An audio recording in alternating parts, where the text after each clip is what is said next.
Hi കൂട്ടുകാരെ, welcome back to ഗണിതമന്ദിരം channel. ഇന്ന് teacher വന്നിരിക്കുന്നത് പേജ് നമ്പർ 42ലുള്ള ആക്ടിവിറ്റീസുമായിട്ടാണ്. ഇതോടുകൂടെ ഈ ഭിന്നസംഖ്യകൾ എന്ന പാഠഭാഗത്തിലെ എല്ലാ പ്രവർത്തനങ്ങളും തീരും. സത്യം പറഞ്ഞാൽ അവധി കിട്ടിയോണ്ടാട്ടോ ഇപ്പോൾ ഇതൊക്കെ ചെയ്തിട്ടത്. ഞാൻ ഒരു മിനിറ്റ് പോലും ഇരുന്നിട്ടില്ല. നിങ്ങളും അതുപോലെ ഹാർഡ് വർക്ക് ചെയ്യുന്നുണ്ട് എന്ന് കരുതുന്നു. ഓക്കെ, നമുക്ക് താമസിക്കേണ്ട വീഡിയോയിലേക്ക് കിടക്കാം. അതായത് ഭിന്നപ്പരപ്പ്, ഫ്രാക്ഷണൽ ഏരിയ, ആ ഭാഗത്തിലെ പ്രവർത്തനങ്ങളുമായിട്ടാണ് വന്നിരിക്കുന്നത്. നമുക്കൊന്ന് നോക്കാം. പേജ് നമ്പർ 42ലുള്ള പ്രവർത്തനമാണ്.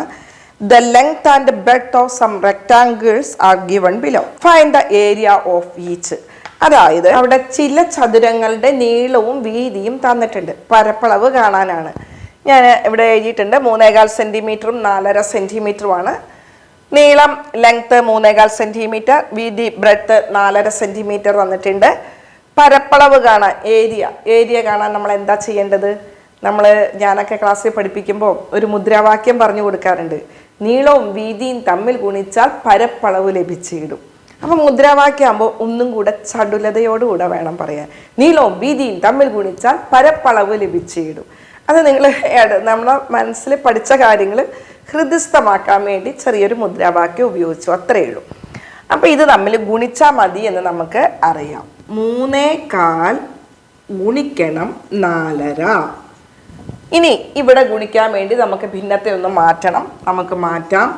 4 3 12 1 13/4 ഗുണിക്കണം 24 8 1 9/2. 13/4 എന്ന് പറഞ്ഞാൽ 13ന്റെ 4 ഭാഗം. 9/2 എന്ന് പറഞ്ഞാൽ 9ന്റെ 2 ഭാഗം. നമുക്ക് വേണമെങ്കിൽ ഈ കണക്ക് ആ രീതിയിൽ ചെയ്യാം.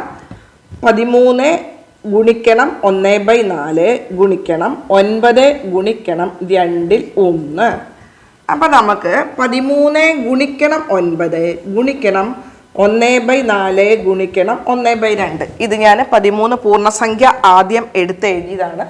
ഭിന്നസംഖ്യ അവസാനത്തേക്ക് ഇട്ടു.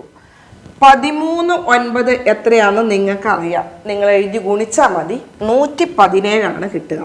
117 ഗുണിക്കണം 1/4 1/2 കൂടെ ഗുണിച്ചാൽ നമുക്കറിയാം എന്താ കിട്ടുക? 1/8. അപ്പം 117ന്റെ 8 ഭാഗം. ഇനി നമുക്ക് എന്ത് ചെയ്യാം? 117/8 ഇതിനെ ഹരിക്കണം അല്ലേ? ഹരിക്കണമെങ്കിൽ നിങ്ങൾക്ക് വെട്ടിക്കുറയ്ക്കാൻ അറിയുന്ന കുട്ടികൾക്കാണെങ്കിൽ വലിയ പ്രശ്നമൊന്നുമില്ല. ഞാനൊക്കെ ആണെങ്കിൽ വെട്ടിക്കുറയ്ക്കുകയാണ് ചെയ്യുക. ഞാൻ വെട്ടിക്കുറയ്ക്കുന്നത് എങ്ങനെയാണെന്ന് ആദ്യം കാണിച്ചു തരാം അല്ലേ? ഒന്ന് മഷി മാറ്റി തരാം. 117 8 ഒരു പ്രാവശ്യം പോവും 11, 1 8, ബാക്കി 37, 8 4 32, ബാക്കിയുള്ളത് 5ആണ്. അപ്പം ഈ 14ഉം 8 ഇതുപോലെ തന്നെ എഴുതി. 14 8 എത്ര കിട്ടി? 112. ബാക്കിയുള്ള ശിഷ്ടം എന്ന് പറഞ്ഞത് 5ആണ്. ഇത്രയും സെൻറ്റിമീറ്റർ സ്ക്വയർ അല്ലെങ്കിൽ സ്ക്വയർ സെൻറ്റിമീറ്റർ അല്ലെങ്കിൽ ചതുരശ്ര സെൻറ്റിമീറ്റർ. ഇനി ഇത് എങ്ങനെയാണ് കിട്ടിയതെന്ന് അറിയണമെങ്കിൽ ഒന്നുകൂടെ കാണിച്ചു തരാം. 117നെ 8 കൊണ്ട് ഹരിക്കുക. 11 എടുത്തു, 1 8 8, ബാക്കി 3 37. 37നെ വീണ്ടും 8ന്റെ കൂട്ടങ്ങളാക്കണം. അപ്പോൾ 8 4 32, ബാക്കി 5. ഇനി 8 ഇതിലേക്ക് കിട്ടില്ല, അതുകൊണ്ട് ബാക്കി ശിഷ്ടം 5 വന്നു, റിമൈൻഡർ. ആ 5ആണ് ഇവിടെ വന്നിരിക്കുന്നത്. 8 കൊണ്ടാണ് നമ്മൾ ഡിവൈഡ് ചെയ്തത്. അതുപോലെ തന്നെ കൃത്യം 14 പ്രാവശ്യം 14 കൂട്ടങ്ങളാക്കാം. ബാക്കി അതായത് 8 വീതമുള്ള 14 കൂട്ടങ്ങളാക്കാം. ബാക്കിയുള്ളത് 5ആണ് വരുന്നത്. അപ്പോൾ 14ഉം 8ൽ 5 സ്ക്വയർ സെൻറ്റിമീറ്ററാണ് വരുന്നത്. ഇപ്പോൾ കൂട്ടുകാർക്ക് മനസ്സിലായല്ലോ. ഇതേപോലെ 2 കണക്കും കൂടെ തന്നിട്ടുണ്ട്. നമുക്കതും കൂടെ ഒന്ന് ചെയ്ത് നോക്കാം അല്ലേ? അടുത്തത് ചോദ്യം. 5ഉം 1/3 മീറ്റർ ലെങ്ത്ത്, ബ്രെഡ്ത്ത് 6ഉം 3/4 മീറ്റർ. ഇനി നിങ്ങൾ തിരിച്ചു വേണമെങ്കിൽ എടുത്തോട്ടോ. ലെങ്ത്ത് ബ്രെഡ്ത്ത് മാറ്റിയെടുത്തു എന്ന് വെച്ചാൽ കുഴപ്പമൊന്നുമില്ല. അപ്പോൾ നീളം നമുക്ക് ഞാൻ ആദ്യം തന്ന അളവ് ടെക്സ്റ്റ് ബുക്കിൽ നീളം വീതി എന്ന് പറഞ്ഞതുകൊണ്ട് ആദ്യത്തെ അളവ് നീളമായിട്ട് എടുത്തു എന്ന് മാത്രമേ ഉള്ളൂ. അപ്പോൾ ഇവിടെ 5ഉം 1/3 മീറ്റർ, 6ഉം 3/4 മീറ്റർ. അപ്പോൾ പരപ്പളവ് കാണാൻ വേണ്ടിയിട്ട് നമുക്ക് എന്ത് ചെയ്യണം? 5ഉം 1/3 ഗുണിക്കണം 6ഉം 3/4. ഇനി ഭിന്നം മാറ്റാം. നമ്മൾ പഠിച്ചതാണ്. എങ്ങനെയാ മാറ്റുക? 5 3 15 1 16/3 ഗുണിക്കണം 6 4 24 3 27 27/4 സമം 16 ഗുണിക്കണം 27/3 ഗുണിക്കണം 4. ഇനി നമുക്കത് വെട്ടിക്കുറയ്ക്കാൻ പറ്റുന്നതായതുകൊണ്ട് ഞാൻ ഈ രീതിയിൽ കഴിഞ്ഞ കണക്ക് ചെയ്ത പോലെ അല്ല ചെയ്യുന്നത്. ഇവിടെ നോക്കാം, വീണ്ടും ഒന്നും കൂടെ എഴുതാം. 16 ഗുണിക്കണം 27/3 ഗുണിക്കണം 4. നമുക്കിതേതായാലും ഇവിടെ വെട്ടിച്ചുരുക്കാം. വെട്ടിച്ചുരുക്കുമ്പോൾ ഇവിടെ ബന്ധമുണ്ടോ എന്ന് നോക്കിക്കഴിഞ്ഞാൽ നമുക്ക് മനസ്സിലായി ബന്ധമുണ്ട്. 27 3 തമ്മിൽ ബന്ധമുണ്ട്. 27നെ 3 കൊണ്ട് ഹരിച്ചാൽ 27നെ 3 തുല്യ ഭാഗങ്ങളാക്കാൻ പറ്റും. അതെത്രയാണ്? 9 വരിക. 3 3 ഒരു പ്രാവശ്യം, 3 9 27. അതേപോലെ 16 4 തമ്മിൽ ബന്ധമുണ്ട്. 4 4 16. അപ്പം 4 4 ഒരു പ്രാവശ്യവും 4 16 4 പ്രാവശ്യവും. അപ്പം നമുക്ക് ഡിനോമിനേറ്റർ ഛേദത്തിൽ ഒന്നുമില്ല, അംശത്തിൽ മാത്രമേ ഉള്ളൂ. 4 ഗുണിക്കണം 9 സമം 36 സ്ക്വയർ മീറ്ററാണ് ഇവിടെ വരുന്നത്. ഇവിടെ ചോദ്യത്തിൽ മീറ്റർ ആയതുകൊണ്ട് ഇവിടെ ആൻസറിൽ സ്ക്വയർ മീറ്ററാണ് വരുന്നത്. ഓക്കെ ആണല്ലോ. അടുത്ത ചോദ്യത്തിൽ തന്നിരിക്കുന്ന നീളവും വീതിയും, ലെങ്ത്തും ബ്രെഡ്ത്തും. 1/3 മീറ്റർ നീളം, 3/4 മീറ്റർ 3/4 പിന്നെ മീറ്ററാണ് വീതി. ഇനി അതിൻ്റെ ഏരിയ കാണാൻ നിങ്ങൾക്ക് ഓർമ്മയുണ്ടല്ലോ, അതുകൊണ്ട് സമയം കളയുന്നില്ല. 1/3 ഗുണിക്കണം 3/4. അപ്പം ഒരു 3 3 1 4/3 ഗുണിക്കണം 3/4. ഇത് നോക്കൂ, ഇവിടത്തെ നേരെ ഓപ്പോസിറ്റ് അവിടെ വന്നിരിക്കുന്നത് അല്ലേ? നമുക്ക് കണ്ടാൽ മനസ്സിലാവും. ഇവിടെ ന്യൂമറേറ്റർ ഇവിടുത്തെ ഡിനോമിനേറ്ററായി, ഇവിടുത്തെ ഡിനോമിനേറ്റർ ന്യൂമറേറ്ററായി. അപ്പോൾ ഇത് തമ്മിൽ ഗുണിച്ചാൽ എന്താ കിട്ടുക? 4 ഗുണിക്കണം 3/3 ഗുണിക്കണം 4. ഒന്നിനത് വെട്ടിച്ചെടുക്കാം, അല്ലെങ്കിൽ ഗുണിച്ച് കഴിഞ്ഞാൽ 12/12. അപ്പോൾ എന്താ വരിക? 1.